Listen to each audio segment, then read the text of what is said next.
은 하나님의 본체 예수라는 제목으로 하나님 말씀 선포하겠습니다. 하나님의 본체 예수. 히브리서는 무명의 그리스도인이 쓴 겁니다. 근데 이 히브리서를 쓰면서 예수님의 그 우월성에 대해서 말씀하고 있고요. 예수님이 천사보다 어떤 제사장보다 그리고 율법보다 위대하신 분에 대해서 이야기를 하고 있어요. 설교 전에 우리가 동영상을 하나 봤거든요. 그거 봤는데 한번 볼까요? 한번 보고 예배를 시작하겠습니다. 준비됐어요? 아니야, 그냥 할게. 그냥. 하나님께서는 하나님 일을 하실 때에 그 주님의 종을 선택하세요. 주님의 종은 뭐냐면 예언자들이죠. 그 예언자들을 선택하시고 끊임없이 복음을 전하셨어요. 하나님의 진리의 말씀을 지속적으로 전하셨어요. 아담과 이브의 불순종으로 죄가 사람의 마음속에 들어오고 그 죄를 통해서 우리가 서로 미워하고 다투고 질투하고 심지어는 사람을 때리고 죽이기까지 하는 것을 보게 됩니다. 이런 걸 통해서 세상에 많은 질병과 많은 고통의 문제가 들어온 것이죠. 주님은 그 죄의 문제를 하기 위해서, 그 해방하기 위해서 하나님께서 많은 예언자를 보내셨습니다. 아브라함을 보내셨고 모세를 보내셨고 또한 다윗, 예레미야, 말라기, 이 많은 사람들을 보내서 회개케 하기 위해서 많이 보내셨죠. 그런데 많은 사람들이 하나님의 말씀을 들었지만 회개하지 않아요. 주님께 들어오지 않은 거예요. 그래서 마지막 날에 하나님이 자신이 사람의 몸으로 이 세상에 오시는 겁니다. 그분이 바로 예수 그리스도세요. 창조주 하나님이 피조물이 돼서 오신 것이 바로 예수 그리스도세요. 예수를 믿는다는 것은 우리의 인생과 영혼의 운명이 달린 문제이기 때문에 정신을 바짝 차리고 우리가 그분이 누구인지를 알 필요가 있습니다. 그래서 오늘 예수님이 누구신지에 대해서 오늘 말씀을 통해서 우리가 함께 살펴보겠습니다. 예수님은 어떤 분이시냐면 함께 있습니다. 시작. 예수님은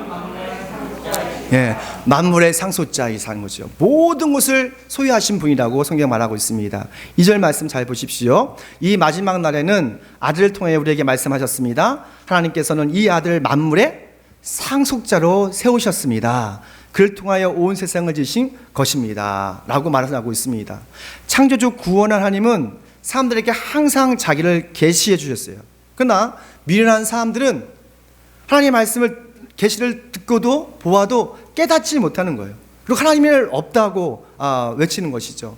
그런데 우리 주님은 아까 동영상처럼 노아나 아브라함과 엘리야, 다윗 같은 사람들을 통해서 자꾸 하나님을 알려주셨어요. 근데 믿음이 없기 때문에 하나님의 계시를 보고도 듣고도 깨닫지 못하고 주님을 대적하고 허무한 인생을 살게 되는 것이죠. 며칠 전에 제가 어떤 공무원을 만났습니다. 육국 공무원이었어요. 근데 이분은 신앙생활 잘 하다가 지금 쉬고 있대요. 건물주예요. 빌라도 짓고 해서 건물주고, 그리고 예전에 예수님을 좀 잘 믿기 위해서 철학책도 보고 여러 가지 책을 많이 읽었다고 합니다. 결혼도 하고 아이도 있어요. 근데 요즘 귀차니즘에 빠졌어요. 좋은 직장에 다니고 자식도 있고 또 건물주고 육국 공무원이고 부러울 게 없잖아요. 근데 세상이 귀찮은가 봐요. 그냥 이게 귀찮고 그냥 별 생기가 없어요. 왜 그분이 이렇게 생기가 없을까 하는데 생각해 봤어요. 자신이 목적했던 것을 다 이뤄봤어요. 그런데 그 목적에서 그 행복감을 느낄 수 없는 거예요. 젊었을 때 건물주로 됐고 육국 공무원이고 결혼도 했어. 근데 다 모든 거 얻어봤는데 별거 아닌 거예요. 어떻게 보면 길과 진리와 생명 되신 예수님을 만나면 우리가 생기가 도는데 예수를 만나지 못했던 것이죠. 하나님을 믿기 위해서는 하나님에 대한 지식이 필요하지만 주님의 음성을 들으려면 두 가지가 필요해요. 하나는 주님의 계시, 그리고 우리의 믿음이 필요해요. 되게 중요합니다. 아무리 하나님을 알려고 해도 알 수 없는 사람들이 있어요. 왜냐하면 하나님께서 그에게 하나님의 계시를 보여주지 않았기 때문에요. 그래서 우리가 예수님을 믿는 것이 아니라 예수님을 믿어지는 거예요. 이게 바로 은혜라고 하는 거예요. 하나님의 은혜 없이는 우리는 예수님을 믿을 수가 없어요. 여러분은 모두가 예수님을 믿어지는 그런 믿음이 있기를 축원합니다. 예수님을 믿는 것이 아니라 믿어지는 거예요. 처음에는 믿어져요. 왜냐면 주님께서 그런 은혜를 주시기 때문에 그래요. 우리가 예수님이 믿어지는 그 믿음이 있을 때에 우리가 정말로 주님과 함께 동행하면서 행복한 삶을 살 수 있는 것이죠. 제가 며칠 전에 또 차인표 집사의 간증을 들어봤어요. 이분이 보니까 모태신앙이래요. 정직하고 성실하게, 그리고 아버지가 사업가로 날마다 이렇게 안락한 삶을 살았죠. 근데 하나님의 음성을 듣고 싶었대요. 주님의 음성을 정말 듣고 싶었대요. 근데 주님의 음성을 듣고 싶지만 들을 수가 없는 거예요. 그래서 예수라는 뮤지컬에서 예수 역할을 많이 해봤대요. 40대까지 주님의 음성을 못 들었던 거예요. 근데 우연치 않게 그의 아내의 그 요구로 그 컴패션 사역을 위해서 서정인 목사님하고 인도를 가게 됐대요. 근데 가기 너무 싫었대요. 그래서 그 사람들과 컴패션 사역자들과 같이 많이 섞이고 싶지 않아서 자기는 퍼스트 클래스를 타고 갔대요. 이런 퍼스트 클래스가 비행기가 비행기 싸기 5,600만 원 하거든요. 다 비즈니스 클래스, 다들 에코노미 클래스인데 자기만 비즈니스 클래스를 타고 간 거예요. 좀 약간 교만했던 것 같아요. 그때에 서정희 목사님이 그 차인표 그 집사한테 얘기했대요. 지금 당신이 만날 아이들은 정말 가난한 아이들입니다. 정말로 가난한 아이들이기 때문에 갔을 때 그들을 허그해 주면서 하나님이 너희를 사랑한단다, 그들을 위로하고 격려해 주십시오 라는 말을 했대요. 정말로 갔더니 너무너무 정말 가난하고 보잘것없더래요. 그때 어떤 아이가 한 12살 때 14살 된 아이가 손을 탁 내밀더래요. 근데 그 손을 탁 잡는 순간 주님의 음성을 들은 거예요. 그 아이를 통해서 내가 너를 사랑한다 이런 음성을 들었던 거예요. 거기서 예수님의 주님의 음성을 들었던 거예요. 주님의 계시를 받은 거죠. 그리고 그때부터 정말 컴패션 사역을 열정적으로 최선을 다해서 하더라고요. 그리고 지금도 많은 좋은 일을 하는 것을 보게 됩니다. 하나님께서는 예수님을 통해서 자신을 100% 우리에게 알려주셨어요. 우리가 예수님의 음성을 듣는 것이 바로 하나님의 음성을 듣는 거예요. 예수님의 말씀에 순종하는 것이 하나님께 순종하는 거예요. 예수님께서 우리에게 지금 우리에게 무엇을 말씀하고 있습니까? 하나님을 사랑하라는 거예요. 그리고 이웃을 사랑하라는 거예요.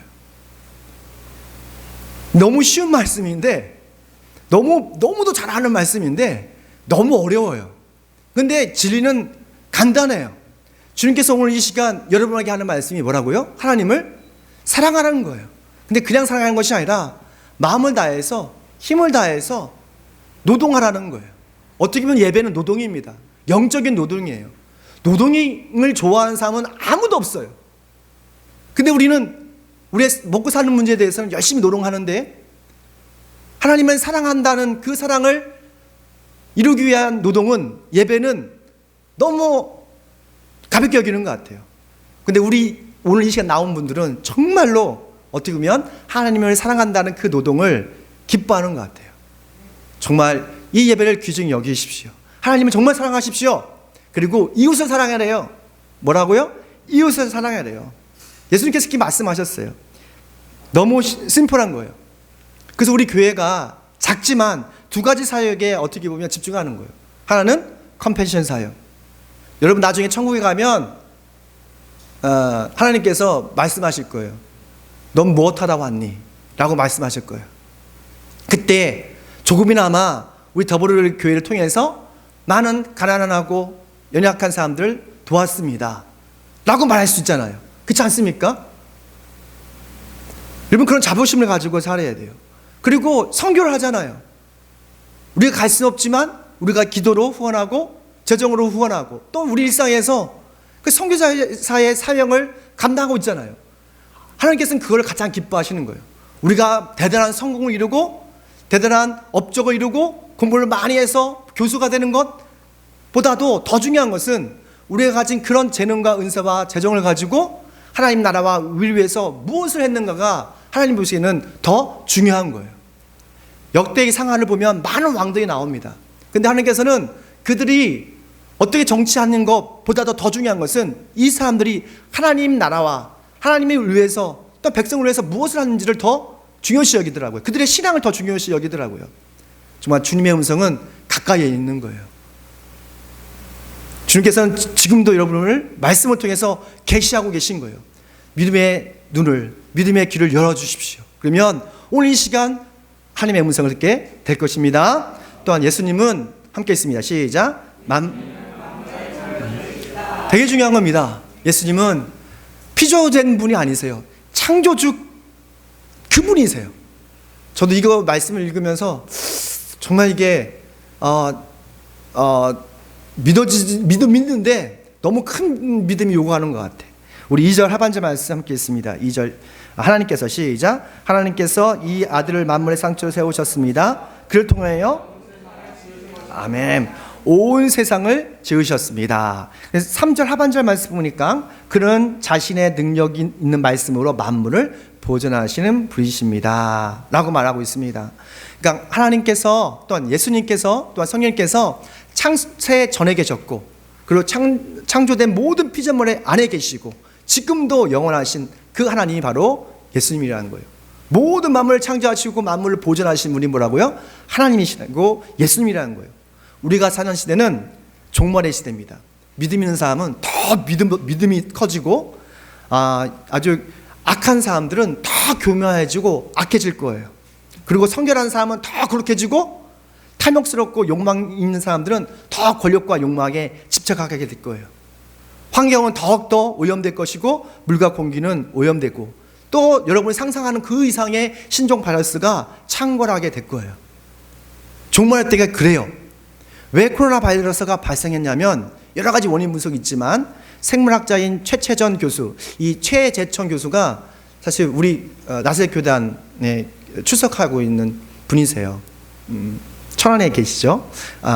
코로나 사피엔스라는 책에서 코로나의 원인을 어떻게 분석하냐면 코로나의 원인은 사람에게 있다는 거예요. 사람의 자연을 건드리지 않았더라면 이런 끔찍한 재앙이 없었다는 거예요. 즉 모든 문제는 누구에게 있는 거예요? 사람에게 있는 거예요. 성경적으로 보면 사람이 주님께서 세우신 그 경계선을 넘을 때에 문제가 일어나는 거예요. 하나님께서는 모든 경계선을 만드셨어요. 바다와 땅의 경계선을 만드셨어요. 산과 산의 경계선을 보이지 않는 선을 만드셨어요. 그래서 우리 한국만 봐도 경상도와 전라도는 그 산맥을 통해서 보이지 않는 그 경계를 통해서 말과 문화와 모든 것이 달라요. 그렇지 않습니까? 너무 다르잖아요. 이 모든 경계선을 세우신 분이 누구십니까? 창조주 하나님이세요. 보이지 않는 경계선이 다 있다고요. 근데 이 경계선을 우리가 무너뜨리면 어떻게 되면 큰 재앙이 있는 거예요. 창조주 하나님은 사람을 통해서 이 모든 피조된 이 동물 그리고 식물들을 잘 관리하고 보존할 때 정말로 행복한 삶을 살 수 있다고 말하고 있습니다. 그리고 하나님께서는 우리에게 하나님의 형상대로 살 수 있는 권한과 책임을 주셨어요. 사랑과 자연, 사랑과 정치, 사랑과 가정, 사랑과 사회에 하나님이 보이지 않는 경계선을 만들어 주셨어요. 근데 이것을 우리는 영적인 질서, 영적인 원칙이라고 하는 거예요. 근데 자꾸 하나님께서는 사람들이 이 경계선을 무너뜨리니까 이 원칙을 깨니까 질병이 오고 고통이 있는 것이죠. 하나님께서 우리에게 한 가지 이 목적을 주셨는데 하나님의 청지기로 살기를 원하셨어요. 하나님의 청지기라는 것은 하나님을 대신해서 이 세상을 더 좋은 세상으로, 더 좋은 나라로 만들어가는 것이 바로 하나님께서 우리 향하신 목적이에요. 우리가 몸과 영혼이 건강해야 한 이유도 그거예요. 우리가 하나님께서 재능과 시간을 주시고 우리가 건강을 주시고 일을 주셨던 것도 하나님의 청지기의 삶을 감당하기 위해서 우리에게 주신 거예요. 교회를 쉬는 분을 만났는데 그분이 또 이상한 소리를 하시더라고요. 무슨 소리 말씀하시냐면 예수님의 가르침을 가장 잘 실천한 사람은 석가모니다 라고 하시더라고요. 그래서 이분이 참 재밌는 말 하시는구나. 그러니까 예수님의 가르침을 가장 잘 실천한 사람은 석가모니다, 그렇게 얘기하는 사람도 많아요. 곰곰이 생각해 봤어요. 부처님께서 BC 500년 전에 부르신 신인데 여튼 어피프는 맞는 것 같기도 해. 왜냐면 석가모니는 부귀 영화 등을 다 내려놓고 고행을 통해서 득도를 하게 되죠. 그리고 많은 사람들에게 좋은 말씀을 많이 하셨어요. 근데 석가모니와 예수님의 큰 차이점이 있다면, 석가모니는 좋은 스승이 될 수 있지만 이게 구원자가는 될 수가 없다는 거예요. 하나님이 계시된 구원자가 될 수는 없다는 거예요. 하나님을 믿는다는 것은 세상을 등지고 산속에 가서 득도하는 게 아니에요. 그리고 모든 걸 다 내려놓고 그냥 고행의 길을 가는 것이 또 아니에요. 하나님을 믿는다는 것은 창조주 하나님의 뜻대로 사는 거예요. 그럼 하나님의 뜻이 무엇이냐? 그것은 바로 예수 그리스도를 믿고 하나님의 형상을 회복하는 거예요. 이게 되게 중요한 말이에요. 하나님의 형상, image of God, 하나님의 형상을 회복하는 거예요. 창세기 1장 26절 말씀 여러분 꼭 암송해 두셔야 돼요. 우리의 형상을 따라서, 하나님이 말씀하시는 거예요. 우리의 형상을 따라서 우리의 모양대로 사람들을 만들자. 그리고 그가 바다의 고기와 공중의 새와 땅 위에 사는 온갖 들짐승과 땅 위를 기어다니는 모든 기짐승을 다스리게 하자라고 하셨어요. 그러니까 하나님께서는 우리를 창조하신데 그냥 창조하신 것이 아니라 하나님 형상대로 창조하셨고, 우리를 통해서 모든 동식물 만물들을, 사회를 정말 하나님께서 좋아하시는 하나님의 나라를 세우기를 원하셨다는 거예요. 그래서 우리가 열심히 돈을 벌어도, 열심히 공부를 해도, 우리가 열심히 정말 데이트를 하더라도 하나님의 형상대로 살기 위해서 우리가 열심히 하는 거예요. 근데 많은 사람들이 이 목적이 없어요. 그러니까 자꾸 허무하다고 느끼는 거예요. 정신을 바짝 차리고 정말 우리가 하나님의 형상을 회복하셔야 돼요. 하나님의 형상은 바로 예수 그리스도세요. 우리가 예수 그리스도를 만날 때에 우리 하나님의 형상을 회복할 수 있고, 우리의 가진 재능과 은사와 이 모든 걸 가지고 정말 하나님의 나라를 세울 수 있는, 그리고 이 땅을 더 좋은 세상을 만들 수 있는 그런 영적인 주체가 될 걸 믿습니다. 마지막입니다. 시작. 예수님은 하나님과 본체입니다. 이 앞에 사진이 있지만 이게 그 손 직인이잖아요. 그렇죠? 임프린트라 하더라고요. 본체. 그러니까 예수님과 하나님은 그냥 찍어냈어요. 그냥 찍어낸 그 자신이에요. 우리 3절 말씀 함께 읽습니다. 시작. 그는 하나님의 영광의 광채시요 하나님의 본체대로의 아멘. 여기까지요. 되게 중요합니다. 그는, 예수님은 하나님의 영광의 광채시요 하나님의 본체로의 모습입니다. 그러니까 빌립이 그러잖아요. 하나님을 보여주세요 라고 했을 때에, 야, 너가 나를 봤는데 하나님을 보여달라고? 나를 본 사람은 아버지를 본 거야 라고 말씀하셨어요. 예수님은 하나님이셨던 거예요. 이게 너무 놀랍지 않습니까? 우주의 우주를 창조하신, 은하계를 창조하신, 사람의 RNA와 DNA를 창조하신 그분이 예수님이라는 거예요. 근데 왜 창조주 하나님이 인간이 됐을까요? 왜 피조물이 됐을까요? 왜냐하면 우리를 구원하기 위해서예요. 우리를 죄에서 구원하기 위해서예요. 사람은 스스로 우리의 죄성을 이겨낼 수가 없어요. 하나님은 그걸 아셨던 거예요. 창조 하나님께서는 아담과 하와가 뱀의 유혹으로 선악과를 먹을 때부터 메시아를, 구원자를 예언하셨어요. 창세기 3장 15절 말씀 잘 들어보십시오. 내가 너로 여자와 원수가 되게 하고, 이 뱀에게 하는 말씀입니다. 너의 자손을 여자의 자손과 원수가 되게 하겠다. 여자의 자손은 너의 머리를 상하게 할 것이고, 이 너의 머리란 것은 뱀의 머리예요. 사탄의 머리예요. 너는 여자의 자손의 발꿈치를 상하게 할 것이다. 여기서 핵심이 딱 두 가지입니다. 여자의 자손은 누구이고, 그리고 너의 머리를 상하게 하는 사람은 누구인가가 되게 중요해요. 근데 여자의 자손은 누구냐면 바로 예수 그리스도세요. 그리고 여기 보니까 여자의 자손의 발꿈치를 상하게 한다. 발꿈치는 뱀이 가장 치명상을 입힐 수 있는 것이 발꿈치거든요. 그렇죠? 이것은 뭐냐면 예수님의 죽으심을 의미하고 있는 거예요. 예수님이 메시아인데 이 세상에 오셔서 십자가에 나무에서 아주 처참하게 죽어가셨어요. 정말 죽으셨어요. 메시아가. 어떻게 메시아가 죽을 수가 있어요? 사탄은 그렇게 생각했을 거예요. 아, 우리가 이겼다. 메시아가 죽었어. 끝난 거야. 근데 우리 예수님이 죽으시고 어떻게 하셨죠? 3일 만에 다시 살아나셨어요. 죽음을 이기시고 부활하셨어요. 그리고 뱀의 머리를 어떻게 했어요? 그러니까 상하게 한 거예요.